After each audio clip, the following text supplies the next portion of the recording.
really can do is call your congressmen and women. You see, to a congressman, he knows that for every call he receives, there's 1,000 people out there that thinks the same.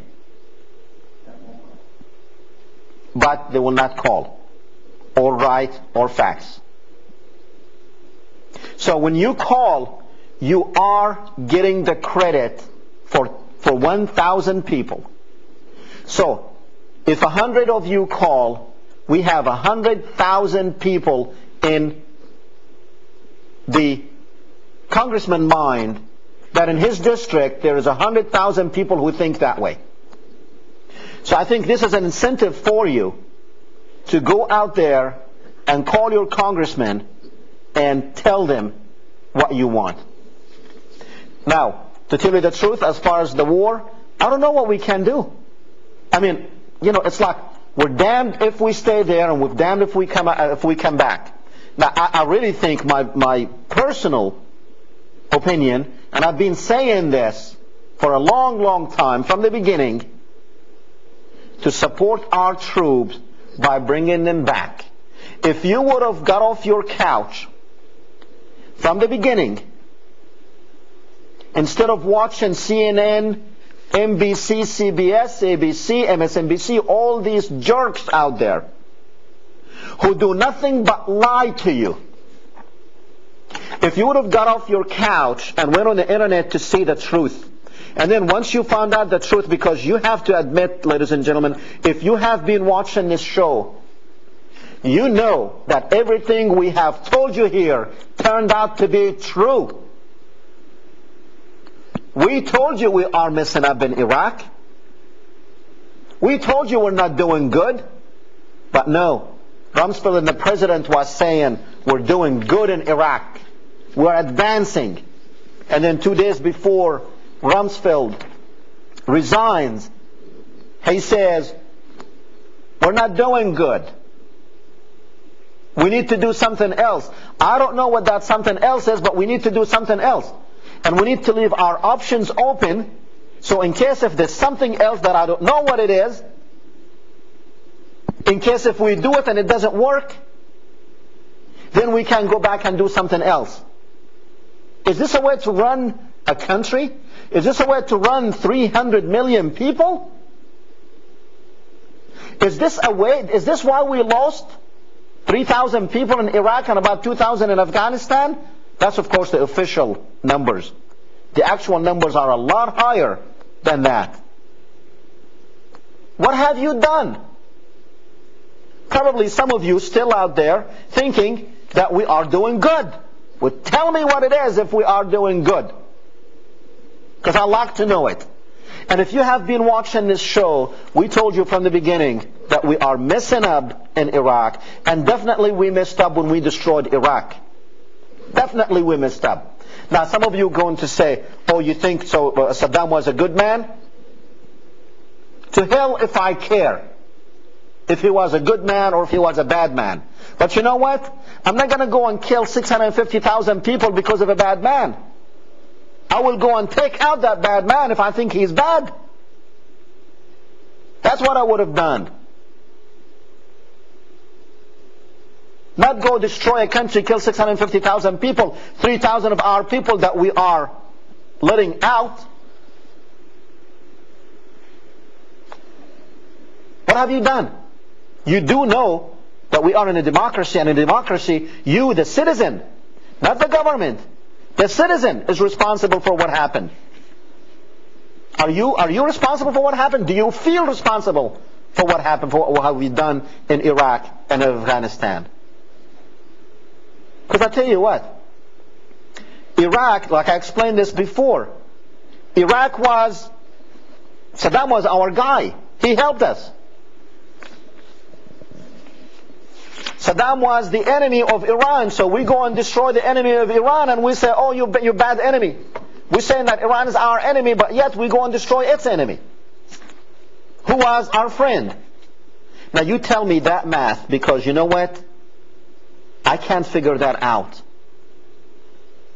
I can't figure out what we have done What was the benefit for the United States in going after Iraq?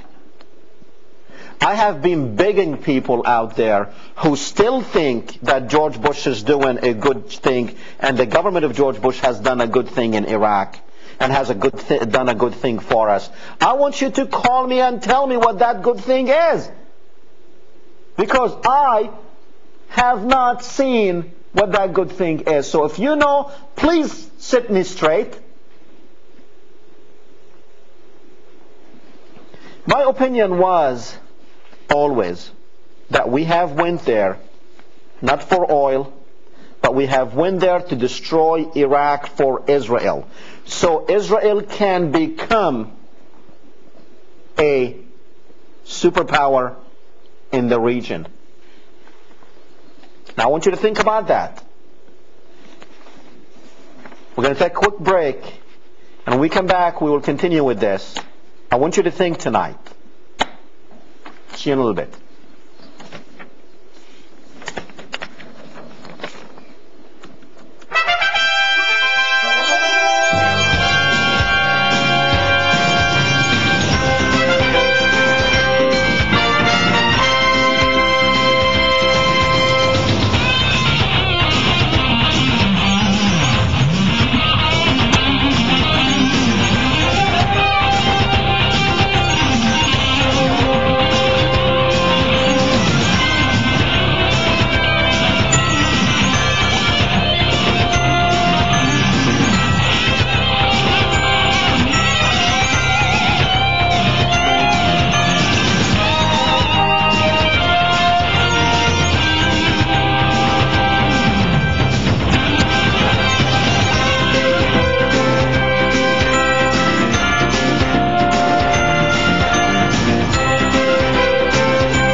Welcome back, ladies and gentlemen. If you're just joining us, originally we had Ted Pike scheduled to be on the program tonight. And as a matter of fact, Ted called me 2 weeks ago. And he wanted to come on the program so he can talk about this anti-hate bill that he fears that the Democrats will try to pass. And tonight's subject was supposed to be about the anti-hate bill. And we kind of started two subjects at the same time. So if you've been watching the show from the beginning, you're welcome to call in and weigh in on either one of those subjects, either the Iraq subject or the anti-hate bill deal that's going on. But now, of course, you know, my favorite subject is Iraq. And, you know, there are some people out there, when they hear me speaking like this, they will think that I'm anti-American or anti-America. I'm not. Like I have said before, and I don't need to explain this to no one out there, okay? But I'm going to say it just for those sick people out there who think, oh, this man is anti-America. I'm not. I'm not the only one, by the way, who's saying that. I was at one time in a very tiny minority who started this truth movement. From the beginning in 2001, when we kept saying that the reason we go into Iraq, that they lied to us. They lied to us about 9/11. They lied to us about why we go into Iraq. Now, 90% of Americans believe that George Bush lied to us. Now, I can tell you one thing. I stood my ground from the beginning, and I'm very proud that I did. From the beginning, I said they're lying to us. From the beginning, I said we need to get this man in the White House and put him on trial. From the beginning, I said we need to get Dick Cheney and put him on trial. That's what a democracy, ladies and gentlemen, unless we don't have democracy anymore. Because in a democracy, you rule. That's what a democracy is. And remember what Thomas Jefferson said. Dissent is the highest form of patriotism. Okay? If you think you're a patriot, that's fine. The highest form of that is dissent, which means you don't have to go along with the government or even with everybody if you think they're wrong. And very tiny minority of us from the beginning thought that they're wrong, and now it is being proven that we are right and we were right. Because Rumsfeld now saying we screwed up in Iraq. James Baker and his study group saying we messed up big time. Colin Powell told George Bush, if you break it, you're going to own it. Unfortunately now, we are saying we want to come back and leave these Iraqis to deal with their problem. Their problem? They're saying we want to train their army. Train their army. They had an army. They had a strong army. But smart, we're brilliant. The first thing we did when we got to Iraq, what did we do? We dismantled that army. Now wait a minute. It doesn't make sense. A trained army that was in place, a trained army that was in place, we dismantle it. And now we're trying to build an army. How in the heck are we going to do that? How in the heck are we going to do that when we ourselves don't even know what the heck we're doing there? So how are we supposed to train these Iraqis? Now let's go back to the hate America thing. Because I've heard it from people, and you know who you are, that, if he was in his country, this is my country, that he won't be able to say that. Guess what? I'm in my country and I'm saying that. Okay? I'm not the only one who's saying that. There are millions of people. If you think who Americans are, if you think they are the white, blonde, blue eyes, there are millions of them out there who are saying very much the same thing that I'm saying. As a matter of fact, in this truth movement, I know people of all kinds. I know blacks, whites, Hispanics, whatever. Muslims, Jews, Christians, Hindus, Sikhs, whatever. It's full of them. The truth movement is full of people. Okay? So, all right. Let's go to the phones with Jay. Go ahead, Jay. Greetings to you, Dr. Tillawi. Thank you. Listen, I want to salute your show for being on point. You know, your show, along with another show that's on local African-American radio station, KJCB, Brother Freedom. I'm sure Brother Freedom called, and sometimes I help him with some of his dialogue on the radio. And he's been talking about that for the last 3 years. He predicted everything exactly just along the same lines of what you said. Now, I'm saying, you ever heard of the old saying, if you break it, you bought it. Right. In a sense, with Iraq, you want to take a sovereign country of Iraq, which, we could debate all day long whether or not Saddam was a good person or a bad person. But listen, that country been functioning for hundreds and hundreds of years the way it's been functioning. The people in the region function the way they function. They have their culture. The United States, in its grand scheme of things, of trying to fix everything in the world based on what they believe in, went into this country, destroyed this country, created turmoil, and caused a lot of debt. Now, how can you as an American or anybody else in this country sleep at night knowing these soldiers that people who pay taxes went out, when we support this army, went out and killed people in the name of so-called democracy? And if that's democracy now, I want to know what in the hell is fascism. Fascism, and Dr. Tillawi, I say Brother Freedom brought out all these points years and years ago on his local talk show, and he predicted exactly what was going to happen. This thing has fallen apart. Now, you broke the country up. Now, every news report is what the Iraqi people going to do. It's up to the Iraqi people. You broke the country. I mean, you destroyed the country. You killed people, and then you call yourself Christians. Thank you, Dr. Tillawi. Appreciate it. Thank you. Going back to being a great country, I can tell you one thing. I don't think we are a great country. Okay? Now, what is great to you? I guess it all depends on how you define great. I can tell you that the country that I immigrated to 30 years ago almost, it was a great country. I can tell you that. We had great reputation out there. The people, we had great people. We still have, by the way, a majority of Americans are great. And a French philosopher once said, America is great, but America ceases to be great once its people cease to be great. And I really believe that. So, are we a great country? We have great people. We can get that greatness back. It's going to cost us a lot. Think about it as your son goes to the neighborhood house, to your neighbor's house, burns the house, and kills the family. Now, you're saying to your son, just get out of that house and let whoever stays alive there take care of their problem. That's basically what we will be doing if we bring our troops back. Basically saying, you know what? Just come back. Okay?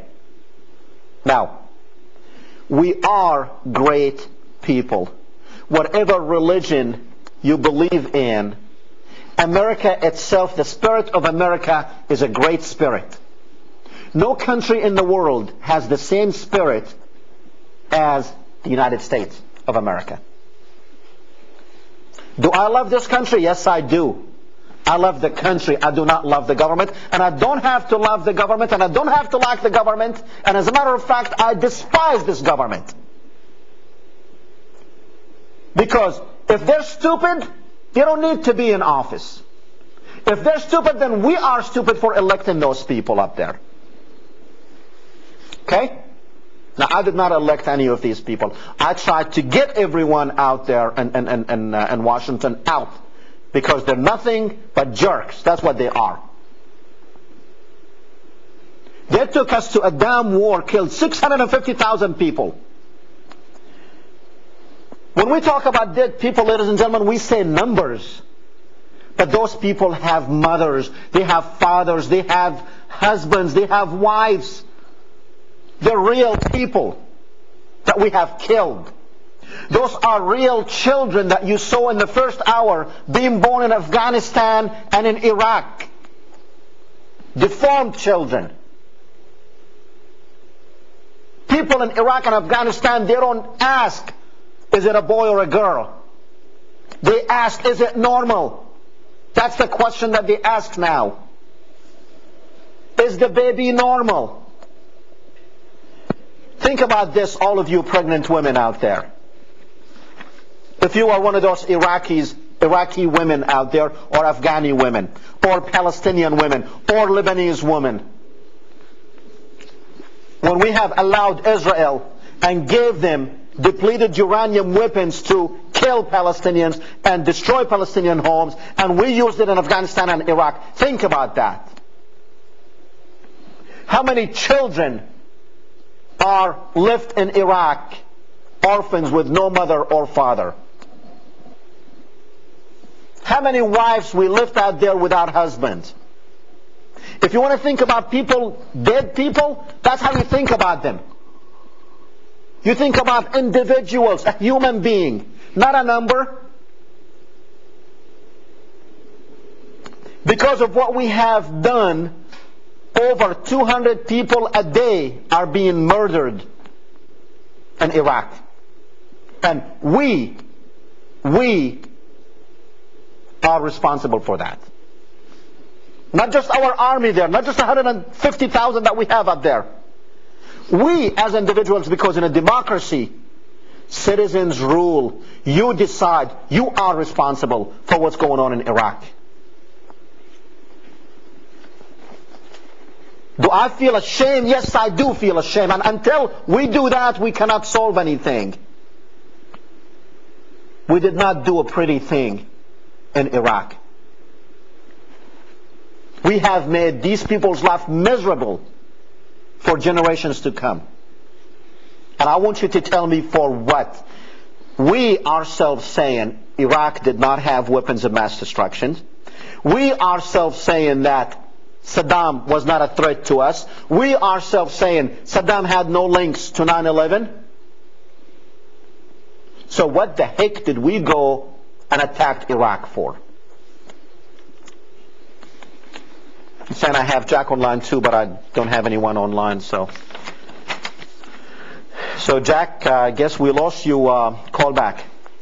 So how do you feel about it? You don't want to hear it. You just don't want to hear it. You are in a state of denial that no, this is not happening. It's happening. We're going to take a quick break and we'll be right back.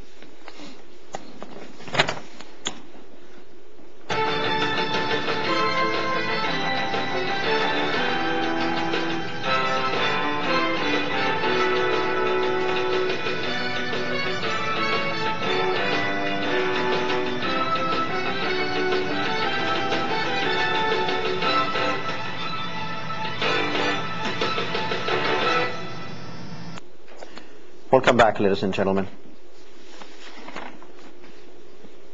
Iraq. And what can we do?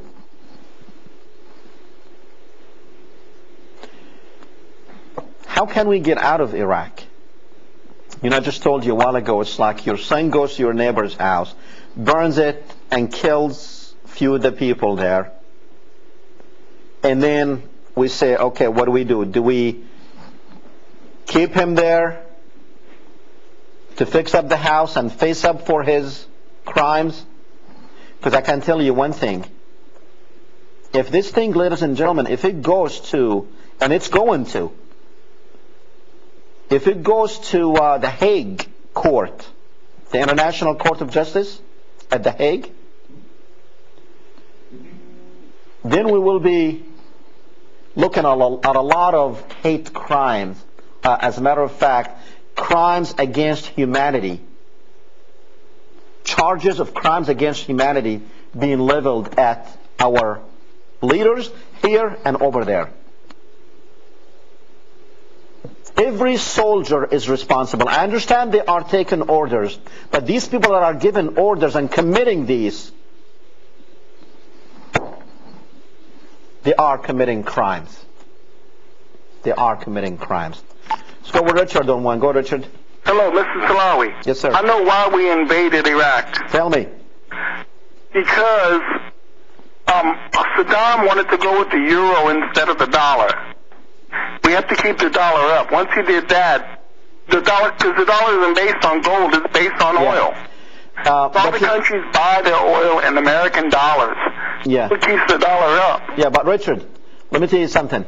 We could have solved that problem very easily, and the reason Saddam... I agree. Yeah, the reason Saddam wanted to go for that because we were putting the squeeze to him at that time. As a matter of fact, when Saddam announced that he was going to the euro, we already were beating up the war drums at that time when he did. And by the way, he never did. He announced that he will. Right. Okay?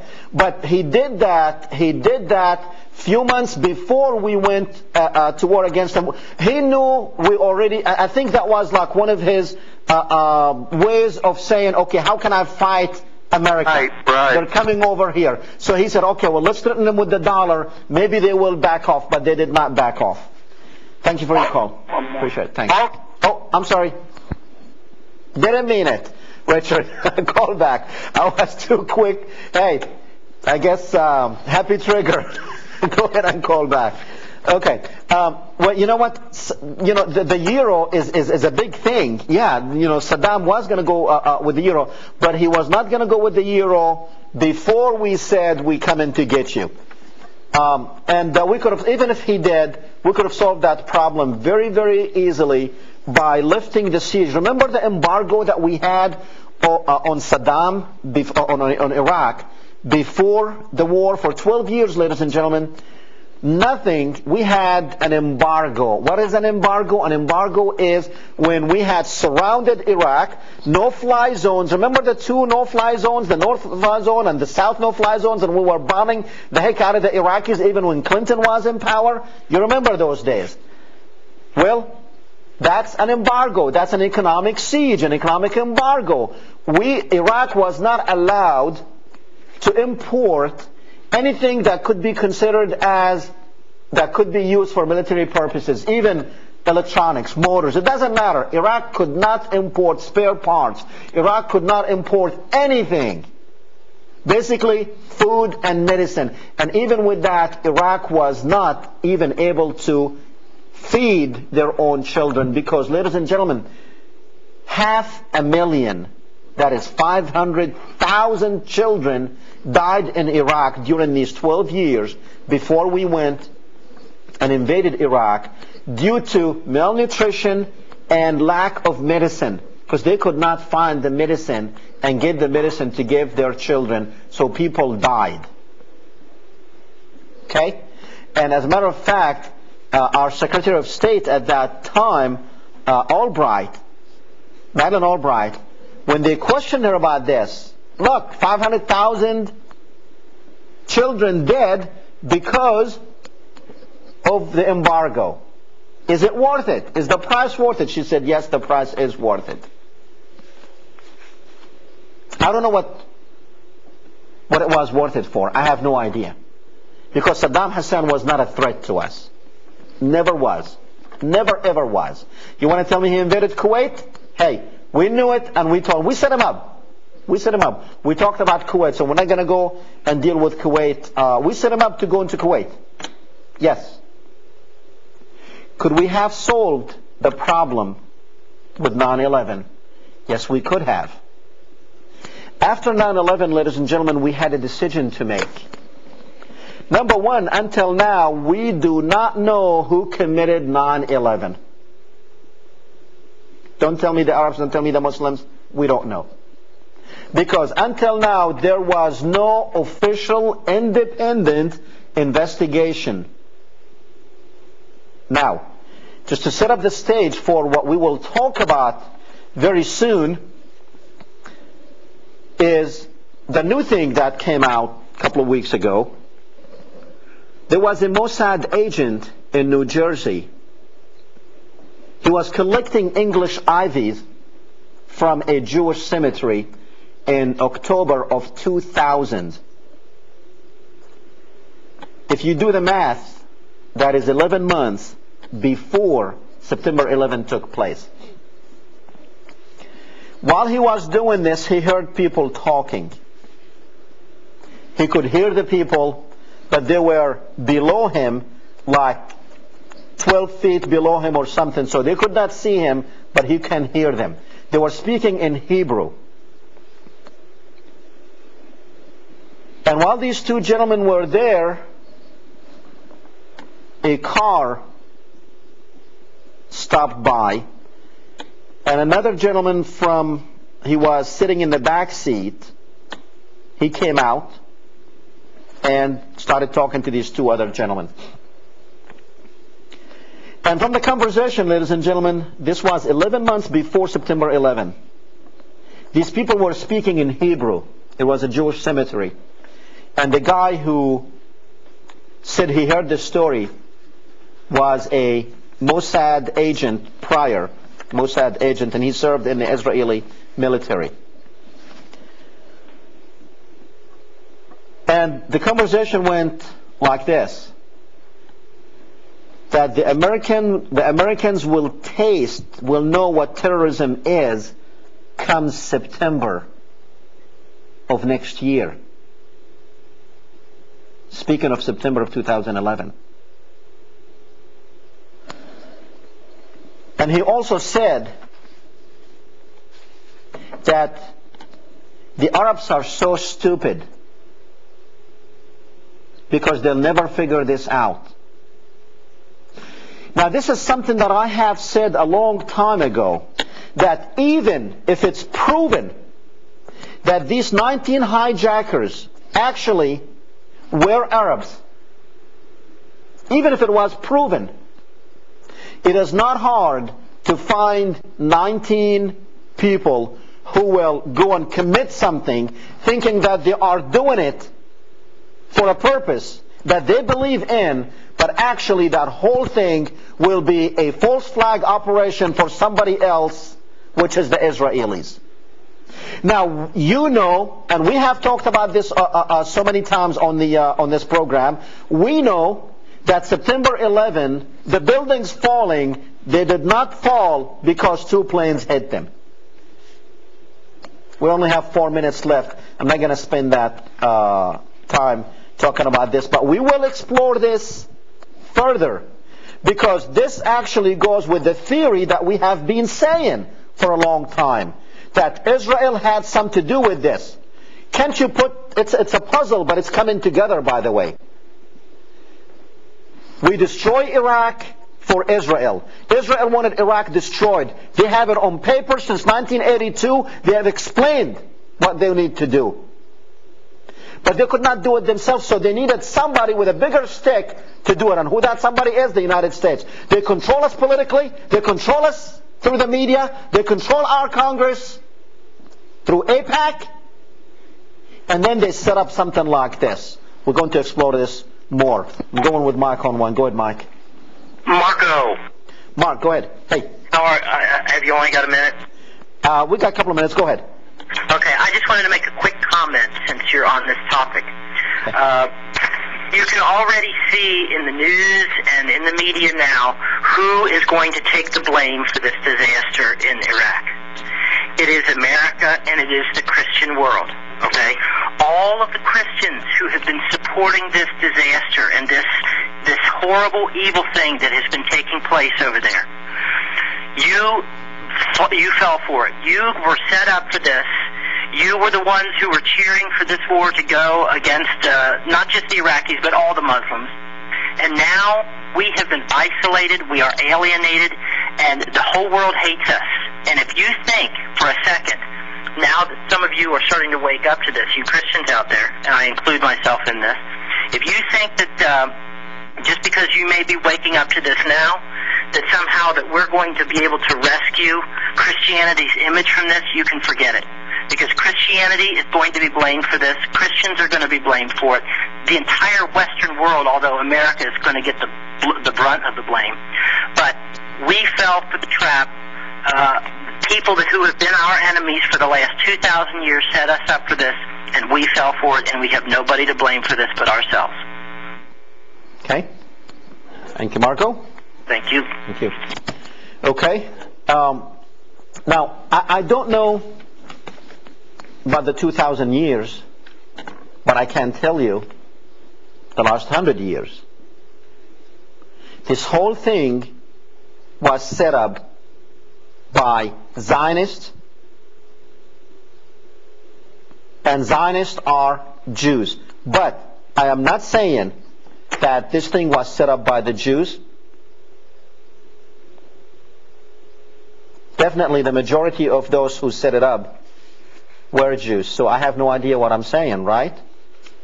You say Zionists, say Jews, but not all Jews are involved in this.